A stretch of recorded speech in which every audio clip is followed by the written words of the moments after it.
Langsung ini. Mainkan. Haleluya. Kita berdoa dulu ya.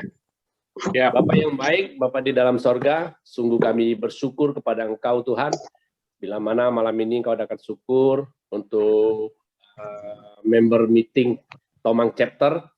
Kiranya Tuhan, Engkau urapi kami, Engkau tuntun kami dari awal, pertengahan, hingga akhirnya.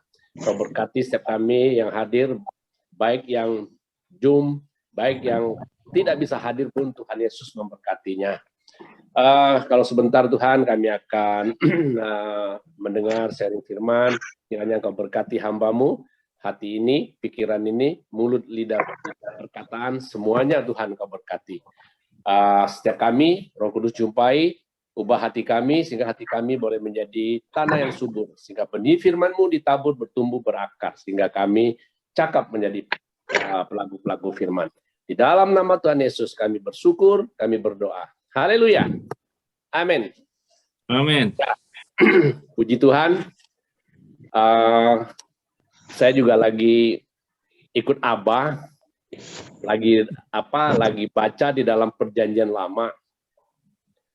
Kalau kita baca Perjanjian Lama itu, ya kadang-kadang kita berpikir, bukan berpikir, memang ya kita ini bukan pasti bukan orang-orang yang bisa diselamatkan. Bangsa pilihan saja yang Tuhan sudah janjikan sedemikian rupa, bla bla bla bla bla bla.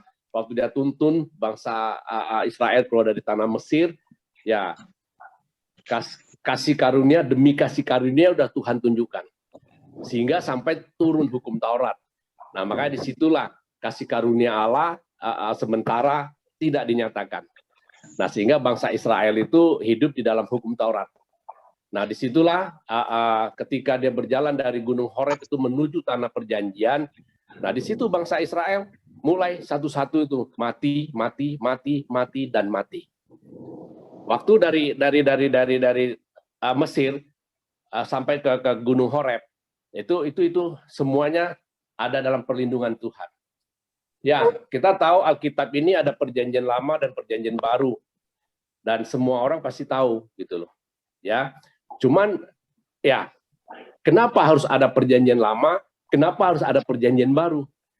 Waktu saya nggak mengerti, saya juga sering sharing sama anak-anak Tuhan, sama beberapa hamba Tuhan, ya kan? Saya tanya, di dalam Perjanjian Lama itu jelas-jelas ya babi haram, cumi haram, udang haram, semuanya ada banyak yang haram. Kok sekarang jadi harum gitu loh, ya kan? Nah disitulah ada suatu hari aku berdoa, ya Tuhan bukakan gitu loh. Nah, cuman 2 pertanyaan itu loh, Tuhan bukakan, Tuhan singkapkan semuanya. Ya, dikatakan anakku, ya karena apa Yesus itu datang ke dunia? Dan untuk apa Yesus datang ke dunia? Ya kita tahu Yesus datang ke dunia ini karena kasih-Mu yang begitu besar, ya sehingga dia menjadi seorang anak. Nah, karena manusia tidak bisa melakukan hukum Taurat, Tuhan kita melakukan itu semua bagi kita. Nah, sehingga kita itu terima yang namanya kasih karunia, dianugerahkan, bukan karena kita ini soleh, bukan karena kita ini kudus, bukan karena kita ini layak, bukan karena kita hebat, tapi semua karena ya inisiatif Tuhan gitu loh. Nah sehingga dia menganugerahkan kasih karunia ini, dia bilang terima. Jadi kita semua udah terima jadi kasih karunia yang daripada Tuhan kita Yesus Kristus. Nah ya jadi makanya kenapa aku kasihkan malam ini tema wujud nyata kasih karunia. Nah ada banyak saya lihat orang-orang Kristen ya yang sudah diselamatkan, yang sudah ditebus, ya kan, banyak sekali yang tidak melakukan apa-apa gitu loh. Nah sehingga saya berpikir apakah dia tidak mengerti bahwa kita ini sudah dibayar lunas dengan darah Yesus gitu. Dan Tuhan mau berpartner dengan kita ini di dunia ini, sehingga ya apa yang Tuhan izinkan, apa Tuhan taruh kita dimanapun, disitulah mulut, bibir, lidah, perkataan kita itu harus menyampaikan yang namanya kabar baik, yaitu kabar keselamatan. Nah, firman Tuhan saya ambil dari 2 Timotius 4 ayat 1 sampai 8, saya bacakan saja. Ya, penuhilah panggilan pelayananmu di hadapan Allah dan Kristus Yesus yang akan menghakimi orang yang hidup dan yang mati. Aku berpesan dengan sungguh-sungguh kepadamu demi pernyataannya dan demi kerajaannya, beritakanlah firman, siap sedialah baik atau tidak baik waktunya, nyatakanlah apa yang salah, tegurlah dan nasihatilah dengan segala kesabaran dan pengajaran. Karena akan datang waktunya orang tidak dapat lagi menerima ajaran sehat, tetapi mereka akan mengumpulkan guru-guru menurut kehendaknya untuk memuaskan keinginan telinganya. Mereka akan memalingkan telinganya dari kebenaran dan membukanya bagi dongeng. Ayat 5, tetapi kuasailah dirimu dalam segala hal, sabarlah menderita, lakukanlah pekerjaan pemberitaan Injil, dan tunaikanlah tugas pelayananmu mengenai diriku. Darahku sudah mulai dicurahkan sebagai persembahan dan saat kematianku sudah dekat. Aku telah mengakhiri pertandingan yang baik. Aku telah mencapai garis akhir dan aku telah memelihara iman. Sekarang telah tersedia bagiku mahkota kebenaran yang akan dikaruniakan kepadaku oleh Tuhan, hakim yang adil pada harinya, tetapi bukan hanya kepadaku, melainkan juga kepada semua orang yang merindukan kedatangannya. Karena ini waktu singkat, aku buru-buru ya.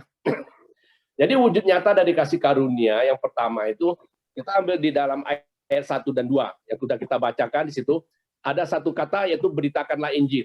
Nah, di 1 Korintus 9 ayat 16, karena jika aku memberitakan Injil, aku tidak mempunyai alasan untuk membanggakan diri, sebab itu adalah keharusan bagiku. Celakalah aku jika aku tidak memberitakan Injil. Nah, Paulus sendiri berkata, nah, kita adalah manusia celaka kalau kita tidak pernah memberitakan Injil. Ya, ada mungkin orang tua kita, ada mungkin saudara kita, ada mungkin ya orang-orang terdekat kita itu mati tanpa mendengar Injil. Dan itu saya sampai merasakan bahwa suatu hari nanti di hari penghakiman itu kita punya andil dosa mereka. Kenapa? Tetangga kita, teman kita, ya, saudara kita, orang tua kita, ada banyak yang belum terima Yesus, kita tidak pernah mau memberitakan Injil. Tugas kita hanya memberitakan saja. Soal dia mau bertobat atau tidak mau bertobat, mau terima Yesus atau tidak terima Yesus, itu bukan hak kita. Ya, sehingga di 1 Korintus 3 ayat 6, Paulus berkata, aku menanam, Apolos menyiram, tetapi Allah yang memberi pertumbuhan. Tugas kita itu hanya menyampaikan kabar baik saja. Ada banyak orang-orang yang belum kenal Tuhan, saya sampaikan Injil kepada mereka, ya, sampai ada yang bilang Yesus katanya. Nggak lama saya ketemu dia di gereja loh. Ada satu sukacita yang begitu, waduh, orang begini dulu yang meludahi aku, meludahi Yesus, dibilang. Ternyata dia terima Yesus. Nah, itulah makanya saya bilang ketika kita memberitakan Injil, ya Roh Kudus itu akan bekerja. Amin. Ya. Amin. Ya, Galatia 1 ayat 6 berkenan menyatakan anaknya di dalam aku, supaya aku memberitakan dia di antara bangsa-bangsa bukan Yahudi, maka sesaat pun aku tidak minta pertimbangan kepada manusia. Ya, kadang-kadang juga aku juga sering pelayanan ke pedalaman. Nah, ada banyak orang bilang, wah On, itu toko gimana? Kamu nggak takut? Ya, secara manusia ya, kita ada khawatirnya. Tapi kan kita percaya, hidup kita di tangan Tuhan. Buktinya saya sampai hari ini, Tuhan berkati, kalau saya bilang sih ya, ukuran saya udah luar biasa gitu loh. Ya, kalau dibandingkan teman-teman mungkin yang saya ini bukan siapa-siapa gitu. Jadi ya, yang pertama itu, kalau kita sudah terima kasih karunia itu, setidak-tidaknya itu ada wujud nyata kita gitu loh. Di dalam hati kita ini pasti yang namanya wujud nyata kasih karunia itu ya kita akan memberitakannya kepada siapa saja yang kita temui. Ya, sampaikan kabar baik. Sekarang ini seperti saya setiap pulang Belitung, aduh, itu mertua saya itu saya injilin terus. Ya, pokoknya saya nggak peduli dia mau marah mau enggak. Ya, yang penting saya percaya suatu hari nanti ya mereka akan diselamatkan. Amin. Ya. Amin. Ya, terus yang kedua, wujud nyata dari kasih karunia itu di ayat 3 dan 4 ya. Karena akan datang waktunya orang tidak dapat lagi menerima ajaran sehat, tetapi mereka akan mengumpulkan guru-guru menurut kehendaknya dan memuaskan keinginan telinganya. Mereka akan memalingkan telinganya dari kebenaran dan akan membukanya bagi dongeng. Nah, ada banyak kan orang bilang, lu mau nginjilin gua, hidup lu aja nggak benar. Hah? Bagaimana itu? Kita sudah memberitakan Injil, tapi kita tidak hidup di dalam kebenaran yang Tuhan kehendaki dalam hidup kita. Amin. Nah, disitulah akan jadi batu sandungan gitu loh. Dan saya banyak menemukan teman-teman orang-orang Kristen yang seperti itu gitu loh. Ya, kalau ketemu, aduh shalom, puji Tuhan, Tuhan berkatin, ya kan? Tapi namanya yang Tiffany itu nggak belum dihapus gitu loh. Ya, tipu sana, tipu sini masih berlaku. Bohong sana, bohong sini masih terus dijalanin. Kepahitan masih dijalanin. Bertengkar. Saya sampai bingung dengan orang Kristen gitu loh. Ya, kadang-kadang saya suka ikut kumpulan FA. Kadang-kadang saya lihat teman-teman tuh baru nyanyi. Enggak. Udah sikilaba-laba-laba-laba-laba, sikilaba-laba-laba. Saya dalam hati pikir, aduh, ini orang luar biasa banget gitu loh. Ya, tapi ternyata kita cek dari kehidupannya itu tidak mencontohkan Kristus di dalam hidup orang Kristen. Nah, disitulah ternyata saya pernah baca satu buku, bukti orang yang diurapi Tuhan, ya. Bukti ini tanda-tanda orang yang diurapi Tuhan, yaitu dia yang pertama itu, ya tidak dia punya satu kerinduan untuk memberitakan Injil. Yang kedua, pada banyak hal. Dulunya dia pelit, dulunya dia jahat, ya seperti Paulus, ya kan? Sebelum dia kenal Tuhan, sebelum dia berjumpa Tuhan, ya dia melakukan hukum Taurat, dia orang yang sadis, bengis, yang kejam. Tapi kita berjumpa dengan Tuhan, ada satu perubahan gitu. Kalau nggak ada ini, nah di situ dikatakan bahwa saya pernah baca satu buku, sekalipun di dalam gereja orang muji Tuhan, nyembah Tuhan, berbahasa roh, itu belum tentu loh bahasa roh itu adalah yang urapan dari Tuhan. Kalau itu bukan urapan dari Tuhan, bahasa roh itu ya ada yang bisa ternyata ketika dia berbahasa roh itu dia sedang menghujat Tuhan tanpa disadari. Ternyata iblis pun ambil bagian dalam hal ini. Nah, makanya kalau kita tidak hidup dalam kebenaran firman Tuhan, ya itu sangat bahaya. Nah, Matius 5 ayat 20. Yesus berkata, maka aku berkata kepadamu, jika hidup keagamaanmu tidak lebih benar daripada hidup keagamaan ahli-ahli Taurat dan orang-orang Farisi, sesungguhnya kamu tidak akan masuk dalam kerajaan sorga. Halo, walaupun kita dianugerahkan kasih karunia, tetapi kalau hidup kita tidak lebih baik dari ahli Taurat, ahli Farisi, ya kita nggak layak. Ini firman Tuhan, Yesus sendiri yang berkata, kita tidak masuk dalam kerajaan sorga.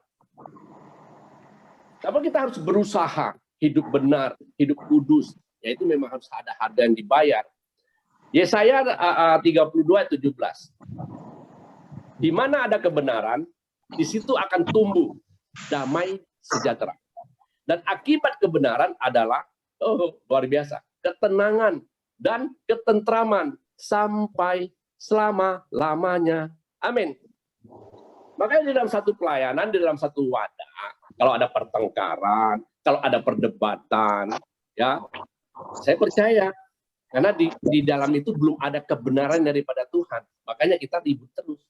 Kita bertengkar terus, malah kacau. Nah, itu yang iblis suka.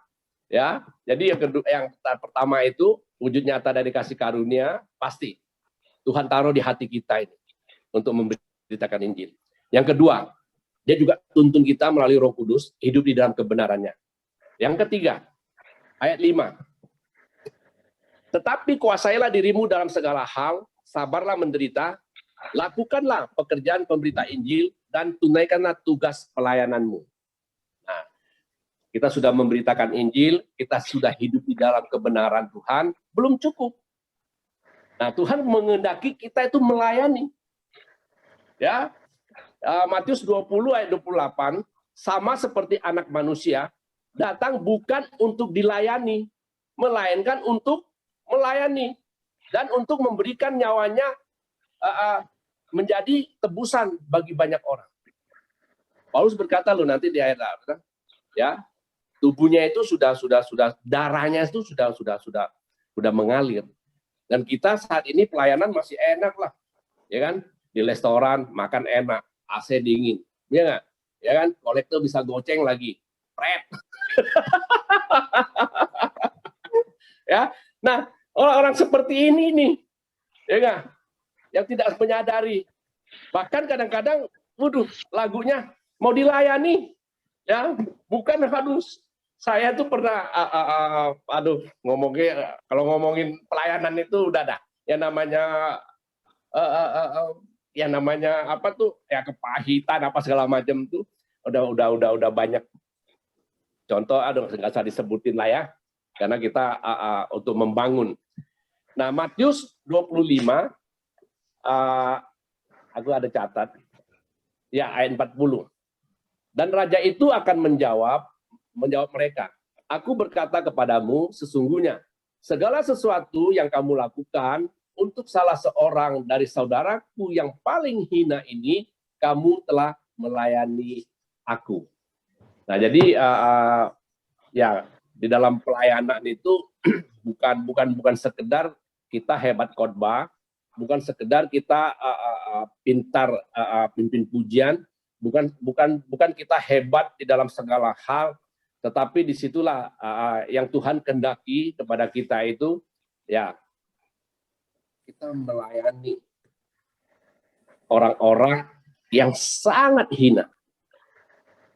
Ada satu chapter, dulu saya sering bantu di satu chapter, ada sepasang, ternyata dia bukan suami istri setelah diselidiki, dia cuman kakak dan adik. Dan itu baunya minta ampun. Ada teman pesan ke saya, bro, nanti khotbah tolong dong sindir orang itu, katanya. Saya bilang, bro, kita ini kan bengkel, bro.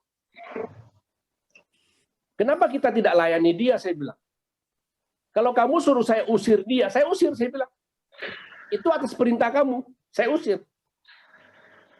Ya, alangkah baiknya kalau kita dekati, kita layani, kita tanya, mau nggak dia jadi anggota Full Gospel?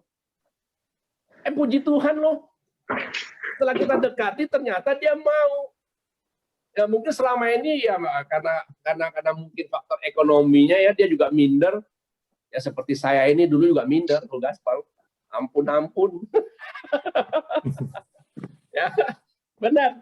Apalagi orang-orang Full Gospel itu orang-orang kayaknya keren banget gitu loh. Ya kayaknya ya. Nggak tahu keren apa enggak. Pak Tomsul gimana?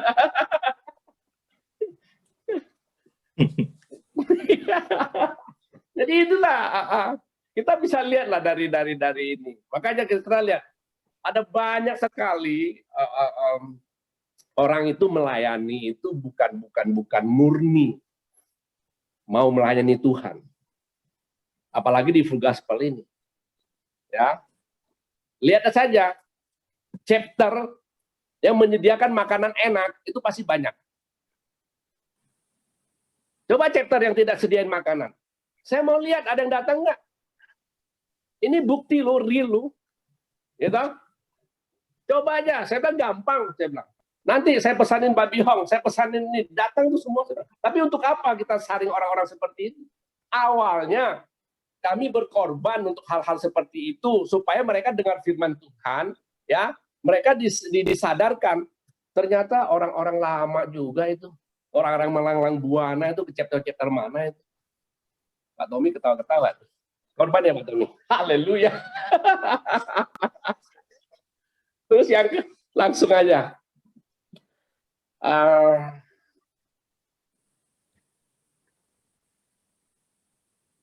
Oke, yang keempat. Kita cepat dikit ya, karena 15 menit, 20 menit nih. Aduh. Di ayat 6-8. Mengenai diriku, darahku sudah mulai dicurahkan sebagai persembahan dan saat kematianku sudah dekat. Aku telah mengakhiri pertandingan yang baik, aku telah mencapai garis akhir, dan aku telah memelihara iman. Sekarang telah tersedia bagiku mahkota kebenaran yang akan dikaruniakan kepadaku oleh Tuhan, Hakim yang adil pada harinya, tetapi bukan hanya kepadaku, melainkan juga kepada semua orang yang merindukan kedatangannya. Amin. Menginjili, hidup di dalam kebenaran Tuhan, melayani. Yang keempat, tanpa kita bisa mempersembahkan hidup ini, nggak mungkin kita bisa melayani Tuhan.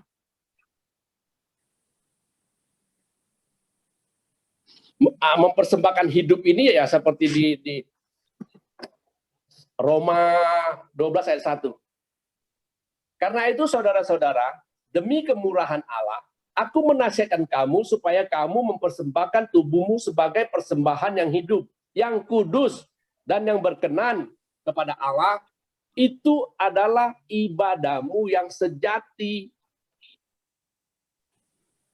Yesaya 1 ayat 12 dan 13a. Ini serem loh. Apabila kamu datang untuk menghadap di hadiratku, siapakah yang menuntut itu daripadamu, bahwa kamu menginjak-injak pelataran bait suciku? 13a-nya, jangan lagi membawa persembahanmu yang tidak sungguh, sebab baunya adalah kejijikan bagiku. Kadang-kadang di dalam satu pertemuan itu ya, kan firman Tuhan berkata, Tuhan Allah bertata di atas puji-pujian umatnya. Ketika ada satu pertemuan, ada satu ibadah, ya, pujian sudah dinaikkan, pujian yang sudah begitu indah, tapi sebagian orang nyanyi saja tidak, tetapi masih kongke-kongke saja itu loh. Bagaimana dia bisa mempersembahkan? Nah itu makanya bukti nyata kalau orang itu sudah mempersembahkan hidupnya kepada Tuhan. Jadi waktu datang ke hadirat Tuhan itu nggak main-main. Ada satu kesungguhan gitu loh. Kadang-kadang di dalam pujian saja kan orang bisa meneteskan air mata. Kenapa? Karena dia mengalami urapan Tuhan. Bukan karena bebannya banyak, bebannya berat. Ya salah satu penyebab itu juga. Tapi ketika dia mempersembahkan hidupnya, ya yakin dan percaya ketika mau datang di gereja, mau datang di Fugaspal, mau datang satu pertemuan Kristiani, ketika pujian dan penyembahan apalagi tadi, sungguh besar setiamu, ya ini lagu urapannya dahsyat ini, ya kalau saya nyanyi sendiri di rumah tanpa musik tanpa apa, dan saya merasakan hadirat Tuhan, saya bisa berbahasa roh, saya juga ngerti apa yang saya ucapkan. Tapi saya merasakan di dalam urapan itu tiba-tiba saya bisa nangis, seperti ada satu penyesalan, ya dosa yang sudah saya lakukan. Kadang-kadang saya bisa tertawa, saya bisa sukacita gitu loh. Nggak ngerti. Tapi itu urapan Tuhan, urapan Roh Kudus yang menuntun kita. Itu kan dikatakan bahwa Roh itu akan menuntun dan mengajar kita untuk berdoa. Manusia kita ini, sekalipun loh kita cuma berhadapan dengan Tuhan doang, untuk mengaku dosa itu saya yakin nggak segampang itu. Sekalipun kita mengaku dosa di hadapan manusia, di hadapan Allah saja kita kayaknya gimana? Nah makanya ketika kita mau berserah, Roh Kudus itu menuntun, memimpin sehingga di dalam kita berbahasa roh itu mungkin ada kata-kata. Hari ini Tuhan aku sudah berdosa. Kemarin Tuhan aku sudah melakukan ini yang tidak berkenan. Nah di saat itulah ada perkenanan Tuhan sehingga kita diampuni. Jadi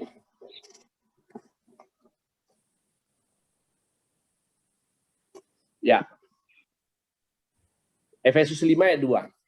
Dan hiduplah di dalam kasih sebagaimana Kristus juga telah mengasihi kamu dan yang telah menyatakan dirinya untuk kita sebagai persembahan dan korban yang harum bagi Allah. Jadi tanpa belajar, saya juga belajar. Saya sampaikan ini bukan berarti saya mau mengatakan orang-orang yang dengar ini itu tidak melakukan. Ya kita sharing. ketika kita udah mulai belajar untuk mempersembahkan hidup kita ini, otomatis yang namanya dosa itu sedapat mungkin kita hindari. Ada banyak sekali dosa yang ya mungkin setiap hari bisa kita lakukan. Saya pribadi aja di tempat pekerjaan ya hampir setiap hari itu namanya juga emosi. Kadang-kadang emosi juga mengeluarkan kata-kata yang tidak baik.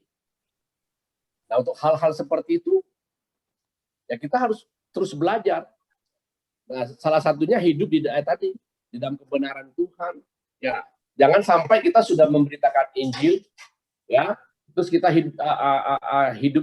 tidak hidup di dalam kebenaran, ya, terus apalagi tidak melayani. Sudah itu kita tidak mempersembahkan hidup ini sebagai persembahan yang kudus, yang harum bagi Allah. Ayat penutup. Mazmur 145 ayat 13b. Tuhan setia dalam segala perkataannya dan penuh kasih setia dalam perbuatannya. Amin. Jadi ya saya juga alami gitu loh. Ketika aku belum bergabung di Full Gospel. Ya. Saya sudah ya memberi, maksudnya udah 4 poin ini udah saya hampir ya udah lakukan lah itu. Ada satu teman setiap hari ketika saya telepon dia, bro, minggu ke gereja ya, puji Tuhan, dia bilang, hari ini saya diberkati Tuhan 50 juta lebih. Oke. Terus pertengahan minggu, hari Kamis, saya telepon lagi, bro, gereja ya, ibadah pertengahan minggu, puji Tuhan, dia bilang, saya diberkati Tuhan, hampir 200 juta. Saya tuh hitungin minggu itu saja dia hampir 500 juta. Ya dia terakhir saya makan kue teo dong. Makan berapa? Saya bilang, bos, apa sih rahasianya? Saya bilang, aku udah begini, aku sudah begini loh. Ternyata, aduh, anak Tuhan seperti ini nih. Menang lotre. Saya bilang, kamu jangan Tuhan berkati kamu. Saya bilang, itu iblis yang berkati kamu. Saya bilang. Ya, gak lama kemudian, hancur, bangkrut, hutang orang, 2-3 M. Masuk penjara. Dibantai. Mati di dalam penjara. Ya, makanya jangan main-main. Apa yang kita tabur, itu yang kita tuai. Ya, jadi kalau selama ini kita sudah seakan-akan sudah melakukan ini, tapi kita tidak melihat pertolongan Tuhan. Ya, di Mazmur 145 tadi, Tuhan setia dalam segala perkataannya dan penuh kasih setia dalam perbuatannya. Amin. Kalau Tuhan katakan, aku memberkati engkau, 100% dia berkati kita. Ya, Tuhan Yesus memberkati. Haleluya. Amin.